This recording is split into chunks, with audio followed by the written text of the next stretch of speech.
আমি আজ দেখুন খেসারির ডালের ঝাল বড়া করব। তো তার জন্য খেসারির ডাল আপনার 40 মিনিট আগে আমি ভিজিয়ে নিয়েছি, খুব সুন্দরভাবে ভিজেও গেছে। দেখুন খুব সুন্দরভাবে ভিজে গেছে। তো এইটা আমি বেটে নেব। এবার আধ ভাঙা করে বাটবো, খুব মোলাম করব না। আর শিলে হলে বেশি ভালো হয়, তো শিলে এতটা ডাল বাটতেও পারবো না। তো আমি দেখুন মিক্সচারে মেশিনে মানে বেটে নেব। আদার আপনার লঙ্কা নিয়েছি কাঁচা, এটা ভালো করে আমি মানে আধ ভাঙা করে বেটে নেব। আমি দেখুন ডালটা একদম আধ ভাঙা করে বেটে নিয়েছি। এখানে সামান্য একটু হিং দিয়েছি, আর এখানে দিয়েছি লবণ।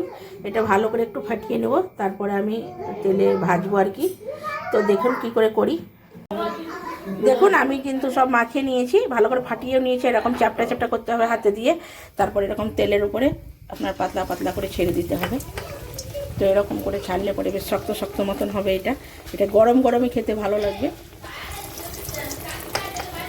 তো মিক্সচারে যখন বাটবেন তখন কিন্তু জল দেবেন না, মানে একদম শুকনো ডালটাই বাটতে হবে আধ ভাঙা করে। দেখুন আমি উল্টে পাল্টে ভেজে নিয়েছি খুব সুন্দর করে, লাল করে। এবার তুলে নেব। দেখুন আমার কিন্তু ঝাল বড়াগুলো হয়ে গেছে, দেখুন খুব সুন্দরভাবে একদম মচমচে হয়েছে। তো এগুলো গরম মুচুর খেতে খুব ভালোই লাগে। তো এগুলো গরম খেতে হবে। খুব সুন্দর, দেখতেই পাচ্ছেন কেমন শব্দ উঠছে, মুচমুচে মতন হয়েছে। তো এবার গরম খাও।